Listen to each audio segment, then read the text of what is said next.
It is so exciting to be here with you to talk about the value of designing strategic conversations and the opportunity that we all have to use our design brain to have conversations that make the world a better place. Just like Bob said, we need generative, collaborative, creative conversations. I believe that is a design practice, so I'm really excited to talk to you about that this morning and share some stories about leaders who are designing different conditions to allow us to imagine better futures. As Jean said, I teach with Nathan at the California College of Arts, MBA in Design Strategy. I think of myself as an accidental educator.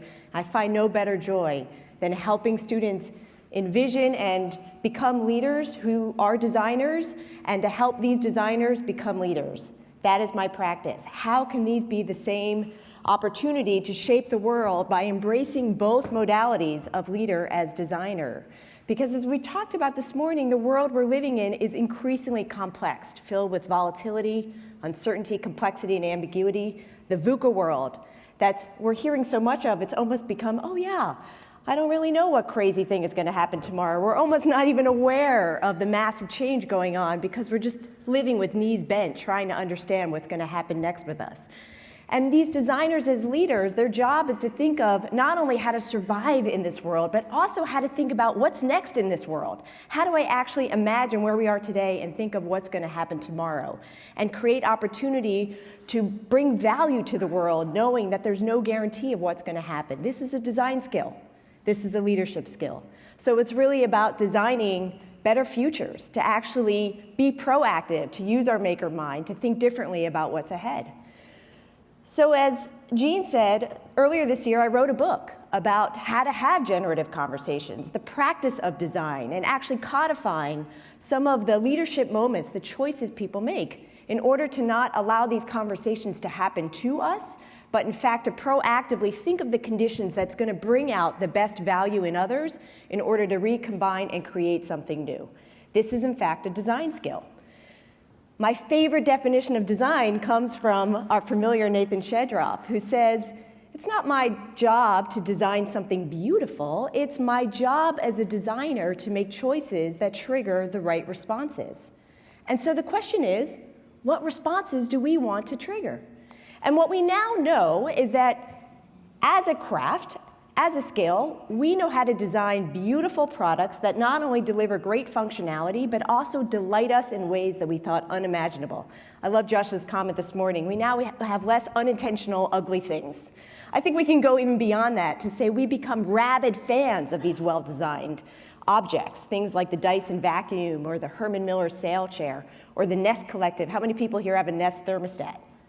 How many people love their thermostat? Can you ever imagine loving your thermostat? Because that is the power of great design. And what we've learned is that this design is actually a craft that can be learned and mastered. It's not a crapshoot. It's not magic that we have these products and skills that delight us. There was actually time and attention, those 10,000 hours, and the discipline of actually bringing something new to the world that didn't exist, that delivers this utility and engages us emotionally in ways that we love. Can we imagine that about our futures? How do we actually design better futures? And I agree with Bob, it starts with better conversations. Those conversations do not have to be a crapshoot. They can be designed. Our role as a designer is not just to design better products and services, it's actually to design better conditions that engage opportunity to reimagine the future. So how do we do that? Do we do it here? Is this where we design better futures, in that little piece of white space we have on Monday between 10 and 11? Right? This is the reality of the tension that we live in, where we have great desire and hope to make the world a better place, but our schedules and our calendars are killing us. Our corporations, our organizations are not allowing us to use our designer brain. They're squeezing us in.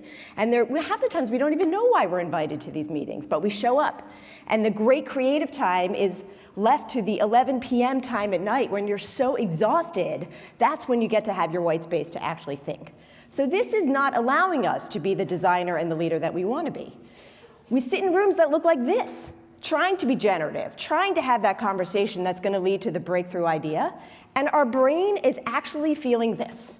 I got to get out of here. I cannot be creative in this condition. This is killing me, right? Then we actually get so frustrated we start to self-help under the table because I have real work to get done.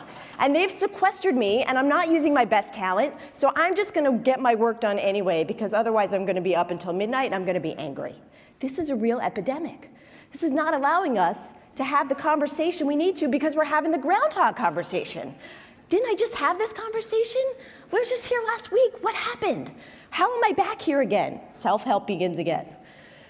Harvard Business Review recently published a really horrifying study on the lost cost of these conversations and these meetings. And in fact, this is the chart they call ripple effects. And what they showed is they looked at one fairly large organization and realized that the weekly communication, the weekly meeting at the executive level in the center led to 300,000 hours of prep time and meeting before the meeting and the prep meeting and then the meeting you had with your departments in order to talk about what was decided at that executive communication meeting. So this is a real epidemic. I mean, we are losing thousands of hours to be sitting in that room that creates no value for us whatsoever. What a blind spot. We've been talking about blind spots. This is a big blind spot. This is a huge opportunity for us to take a look at. Tony Schwartz earlier this year had a cover story in the New York Times, a piece that said, "Why You Hate Work," and essentially says the same thing, that we want to bring our creative selves to work. We want to feel valued for our potential, but our work design does not allow us to do that. We are bombarded with emails and responsibilities that don't feel like they really tap into our best potential, and as a result, we come back deflated, feeling unenergized and hard to figure out how to actually design that better future. This is the gap. This is an opportunity for us. We need to create opportunities, conditions for creative and collaborative conversations. This is what we call moments of impact. The ability to accelerate change because we were felt and heard. Our ideas resonated with others. We aligned and we can carry them forward. This is a craft, not a crapshoot. You can learn this. You can do this. This is what we spend our time doing. And in fact, we were so committed to it in our book, we created a 60-page starter kit at the back. So even if you don't want to read a single page, jump to the cliff notes in the back, and you can start to have better conversations. We can do this. We are not triggering the right responses. So that is where you come in, the designers, to think broadly about designing conditions in your organization beyond just bringing something new of a product and service, but really allowing your colleagues to come together to together create something of value that didn't exist before. So I want to share some stories, practical stories of leaders who have designed these moments of impact. And my hope is by hearing these stories, you can identify an opportunity for you to go back and design a moment of impact by making a different choice, by triggering a different response. So the first principle I want to talk about is this notion of moments of impact are really about discovery. It's about when we feel that collective sense of new ideas and insights that we both see at the same time. And it often doesn't come from sharing a compelling data-driven chart. It comes from when we've experienced something immersively in a different kind of way. And this mode of discovery is a very different kind of leadership style. It's not about the Superman, superhero of this other world kind of magic power based on expertise and execution, where the person with the best idea wins, or the greatest resume wins. In fact, this is about creating conditions instead of discovery and experimentation. So I think the new model of hero is not that superpower with the strong muscles, but is in fact the person that takes their ruthless curiosity and goes forward to try and understand something of a mystery that they didn't know before. And they go out and they look for evidence and they have a hypothesis and they find evidence and then they create their hypothesis based on what they found. It's really about being Nancy Drew. So I want to introduce you to one of my favorite Nancy Drews, who you will get the pleasure of listening to later today. So think of this as a precursor introduction. So meet Karin Hansen. Karin, at the time that we talked to Karin about the book, was the VP of Design and Innovation at Intuit. And in 2010, she was asked by Brad Smith to think differently about the future of mobile. How do we design a better future around the future of mobile? And because Karin has a fundamental view of Nancy Drew, she has this philosophy of you have to fall in love with the problem, not the solution. So how do I create conditions of discovery to get this executive team to fall in love with the problem, not the solution? So she took the top 15 members of the executive team to a beautiful resort in Half Moon Bay. You've all been to these off-sites where you're either taken to somewhere beautiful, and typically you have the same conversation you would have had in that boring boardroom, but instead you just have it somewhere beautiful, thinking that like access to the wine and the scenery is going to somehow make you more creative. Karin knew that it wasn't about presenting the hockey stick charts of growth of mobile, but instead she had to get the executive team fully immersed in the power of these devices that were coming out in 2010. So first thing she did was she brought in small and medium-sized customers, their typical customer base, to understand how they were using their mobile devices to run their businesses. Very different than buying the shrink-wrap software from retail stores. They were using these devices to build everything. These were becoming the new platform. So typically, the more senior you get, the less conversation you have with customers. This was very eye-opening. But then she did something really brave. She said, okay, this afternoon, we are all going to experience the power of mobile. And what she did was she divided the teams into the executive group into teams, sent them to the town of Half Moon Bay, took away their BlackBerries, gave them all iPhones and Androids, and told them that for them to come back that evening, they had to create essentially the amazing race of mobile. So they had to use these devices to check in on Foursquare, write a review on Yelp, do a foreign translation. Essentially, she wanted them to feel the power of mobile, of just how advanced these devices were, to try and see that the future was actually already here.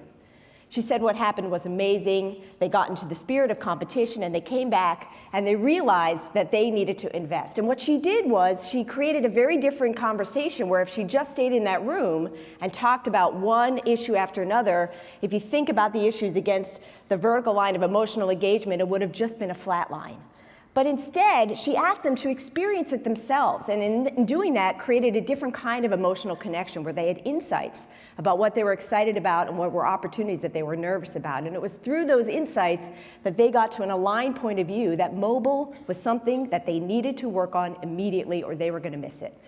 And Intuit is one of the companies that can be looked at as really making a very quick turnaround of investment to say, we have got to pivot from being a software in a box to being a mobile-first company. And it was because that Karin created those conditions of discovery where they got to feel it themselves, where they moved beyond, as Josh said this morning, the territory protection zone and into the future zone of aligning around this opportunity that they needed to work on together. Because in discovery, questions are more valuable than answers. And she created a safe place where it was okay to question. It was okay to say, what are we going to do in order to be a player in that? So we have to focus on conditions of discovery, not conditions of telling. That's the first thing. The second key to creating moments of impact is actually to intentionally promote extreme collaboration. So I don't know about you all, but I know that typically when I'm asked to join a cross-functional team, it sort of feels something like this. I invited you here today, not because the topic is relevant, because I really didn't want you to feel left out. Did anyone feel part of those? And essentially these cross-disciplinary teams end up looking something like the Noah's Ark. Okay, we've got 2 from product and 2 from marketing and 2 from compliance and 2 from legal, 2 from engineering. Did we miss anybody? And we think, let's create, right? That is not the way we create conditions of cross-pollination and collaboration. In fact, we need to think more like lessons of improv. And this is a picture of my students. The very first day, we practice improv so that we learn how to be a good team member. And one of the fundamental principles of improv is not to be brilliant, not to try and be witty or funny or say the best thing that wows the audience. The number one key to improv is to set your partner up for success, is to offer something that allows them to build on it and then you build on it, to be present and to allow something totally new to emerge because you've showed up ready to give your best contribution. You're not looking for one-upsmen. You're not worried about how you feel or judging if it's right or wrong. Everything is right in improv. And when we're trying to bring something new to the world, we have to remember that our job is to support our collaborators and allowing them to feel that they can bring something new to the table. And together, we're going to come up with a new combination. So let me share another story of bringing this to life. I want to introduce you to another wonderful designer leader, Neil Grimmer. Neil Grimmer is a sculptor by training, also Stanford product design background, and he was the chief innovative officer for Cliff Bar. And something important happened to Neil. He became a dad. So when you're a dad and you're experiencing things for the first time, you celebrate these milestones, like when your baby starts to have solid food for the first time. So he went to the supermarket to buy some new food for his baby who was finally graduating to oatmeal, and he looked at the shelves and it looked like this. And he thought, gosh, why is this so depressing to buy baby food? I could not be more excited, and I'm buying beige food in a jar that looks like it's from 1940. Like, could there be no more imagination for babies? So he decided to start a new kind of baby company, and it called Plum Organics, and the idea was to reimagine what baby food could look like, to actually create flavors that we wanted to take in, like purple carrots or beets, and not to just go for yellow and beige foods that were bland and tasteless. And he created packaging that was fun to buy and fun to give to your child. And he created an infant line that allowed for dexterity, for kids to play with autonomy, to learn how to open up the package themselves. And in spite of starting just before the economic fallout, by 2011, projected at $38 million in sales, which for a new retail consumer packaged good company is like crazy town. So clearly the market was reacting to the fact that this was something of value to them. And so Neil had a board meeting to talk about designing a better future, to talk about what's next for them. And because growth is a good thing, right? We've got lots to talk about. But Neil did something very different in order to promote conditions of extreme collaboration. Instead of just having his board come together and talk at them about all the projected growth, instead he put them to work. And when they walked in, they saw this: "Welcome to the baby food fight, battle of the baby brands." And he said, for the next hour, we are going to take on our competition to figure out in the hearts and minds how they would crush our company. So you are going to be the CEO of Earth's Best, and you will be the CEO of Happy Baby, and you are going to be the CEO of another company, and you are going to go out to the world for 1 hour to research how you would kill our company and what we should do in response. He said what happened was unbelievable. I mean, board members are not used to working, are they? No. So he said they asked for more time. They were on the phone. They were trying to understand what was happening in the baby market. They all came back with presentations. One group had another group in the corner, and they were working on a joint venture to kill their company and a private label. He said it was unbelievable what happened. They all had these very vibrant ways and elaborate strategies of how they would kill our company. He said, and they came up with these storylines like, big gorilla Gerber's gonna crush our baby Plum, or we're gonna have a happy baby chicken fight, and this is gonna be battle to the death of the baby brands. And what they did was they came back together and they plotted all these ideas on a 2x2 to figure out where they stand in order to figure out what they needed in the future. Although they couldn't share it with us at the time, within a year there was an announcement that Campbell's bought Plum Organics in a very strategic, very beneficial deal for everybody involved. In fact, I think one of the Plum Organics co-founders has retired for the time being, based in part by the generosity of this deal. Recently, I was at the supermarket, which was interesting, and I looked at the baby aisles and I found this, and I don't know if you could see in the back, but that front kiosk is actually Gerber, who has completely copied Plum Organics' design and look and feel. So I recently saw Neil. I said, are you getting ready for Baby Food Fight 2.0? He's like, don't you know it. We are working on it. So, and it was also interesting to talk to Neil about how he has to create different kinds of conditions now that he's part of a larger company. So he's already using his design mind to create more conditions of extreme collaboration, even in the context of a larger company. So we've got to create conditions of discovery. We've got to promote extreme collaboration, set our partners up for success. The third thing that I think designers are uniquely qualified to do is actually to frame the problem, to take the time to say, what problem are we trying to solve? So often we just go in and solve the question that was most recently asked, not taking the time to say, is this really the right problem we need to solve? Typically, when you're bringing something new, what we found was that there were only 3 big categories for the kinds of conversations that you need to have. You're either building understanding about what the opportunity is and why you need to be having a new conversation about bringing something new to the world and what success looks like. Or you're shaping options, so from that understanding, you're actually diverging and coming up with many possibilities, or you're making decisions. And what tends to happen, and one of the reasons why our conversations are so ineffective, is that we think we can do all 3 at once. We cannot. Our brains are not wired for that. This is a series of divergence and convergence, and your job as a designer is to make sure you're communicating what kind of conversation this is. Because if you don't, you're having one conversation and your colleague is having another conversation, you might as well not even have that conversation. You have got to make those conditions clear. Let me give you a great example of this. which comes from a classic movie called Moneyball, a great book by Michael Lewis. There's a scene in the movie and in the book where they're talking about how does a baseball organization like the Oakland A's that has far less resources than pretty much every other organization in the National Baseball League, how do they compete when their best players were taken by richer teams that were able to recruit them for a lot of money? So, by the way, I thought this was an appropriate story to tell because, of course, this is the moment in time where I become a baseball fan. So just in case you're all wondering, tomorrow night you should be cheering for the Giants, 1-1. It's a really important game. So it's a good story to tell at this moment. Sorry that the Yankees are not in. So there's this great scene where they're trying to figure out what do they do once they have their two best players taken and they don't have the resources in order to recruit new players. How do they go about it? And there's this great scene where all of the scouts are talking about the potential replacement players that they can get. And Billy Beane, who's the general manager of the Oakland A's, is sitting there and he says, "What problem are you trying to solve?"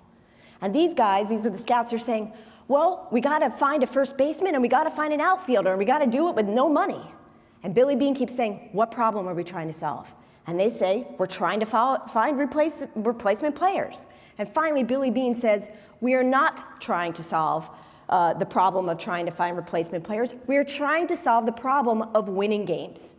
How do we win games when we have so many less resources than the other teams out there?"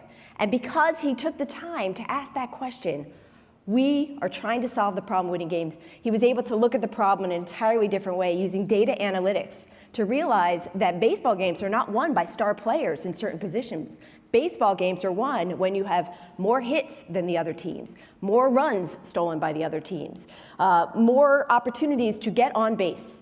So he was able to use stats to find a way to get players that were significantly undervalued by other members of the baseball league, and was very successful and has disrupted the way that managers think about staffing their baseball teams. So what problem are we trying to solve? The last one I want to talk about is the importance of actually using these conversations to design cultures of hope.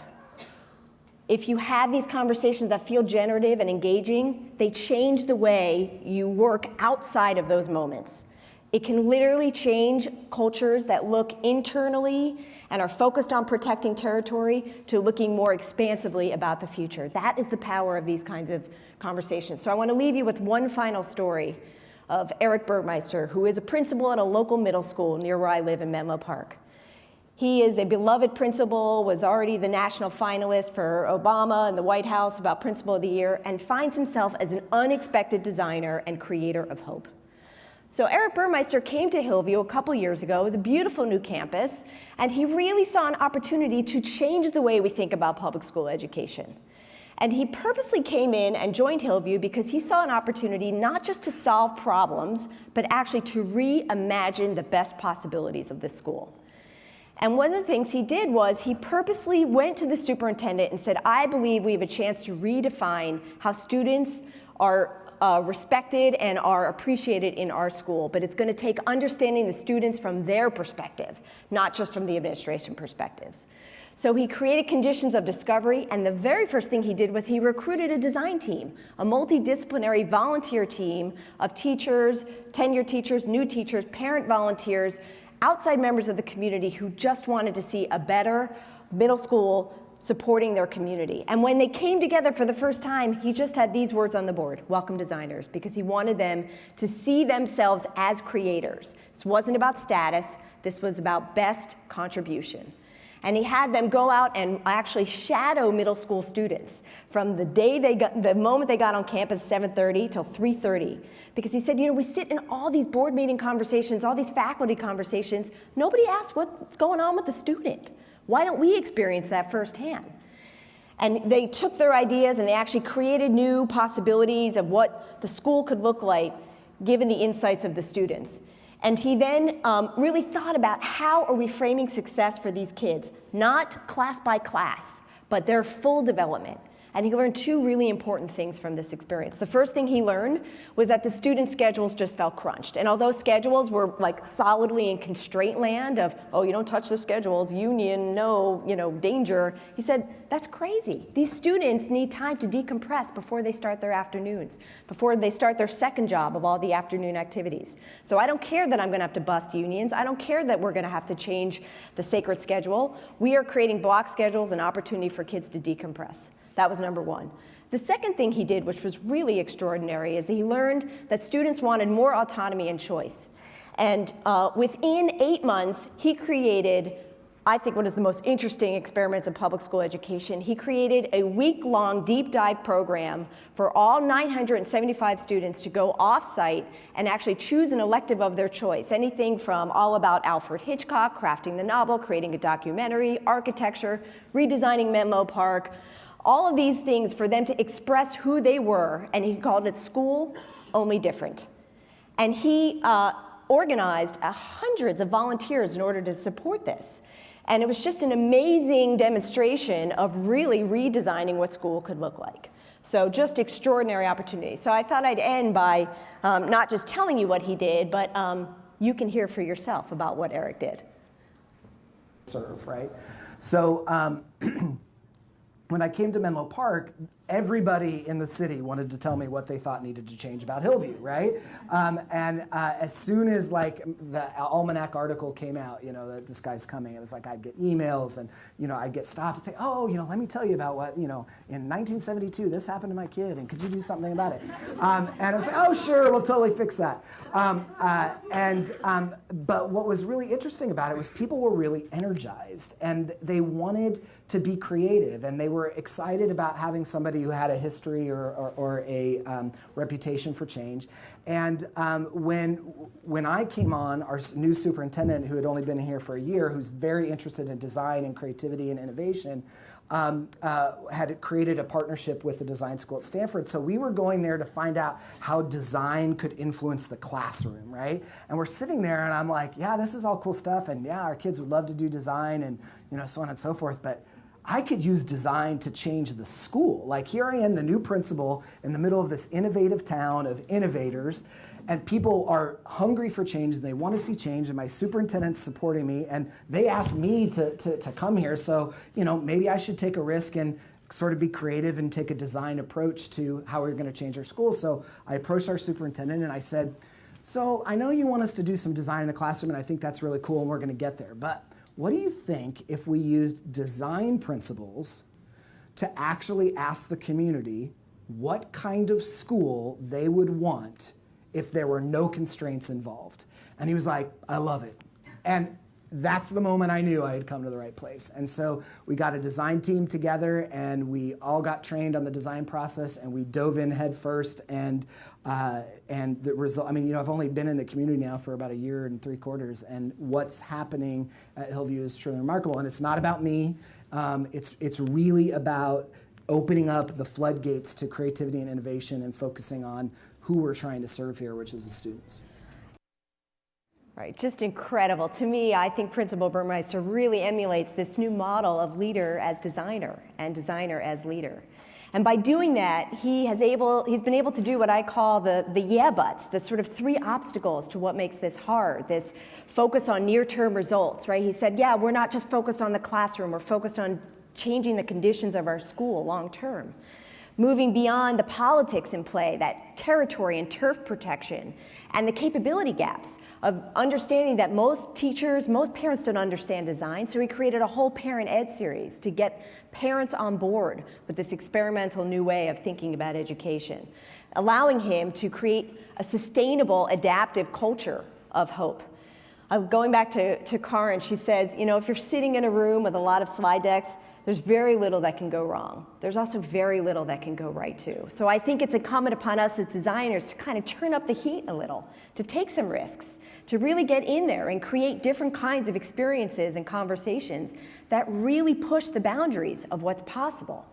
Because I think when we do this, we instead turn those yeah buts and those obstacles into conditions of hope. right? This is the opportunity for us to think longer term, to build skills and capabilities while we're experimenting, to do the real work in our practice of every day, and to rally around a common purpose. Because as John Maida said, and I think seeing a president of an art school move to Silicon Valley to become a design partner at one of the most important venture capital firms is a sign, yet one more sign of design's influence on the future, of founders as designers. And he said, design is still a human skill that even now, Google cannot automate. There is no Moore's Law equivalent of design. The only way we are going to scale design is if we scale ourselves, if we scale our human potential and really take it out of perhaps the jobs that we're asked to do and really try and use it to model a new kind of leadership with our colleagues by taking risks to have these different kinds of conversations. So I encourage you to have more human conversations. The more human the conversation, the more human the response. And we end the chapter with a call to action, which is to make your moment. This is your opportunity to make different choices that trigger different responses. And this is a picture of Eric, who made a promise to a group of students who were underperforming. And he said, if you rise to the challenge, if you push yourselves and actually believe that you can do more than you think you can do and achieve a certain kind of outcomes, I will let you shave my head in front of the entire school. So here's a picture of Eric, true to his word, creating conditions of hope and possibility, shaving his head in front of the entire school. So I believe that this is the power of design to create a better future. So thank you very much.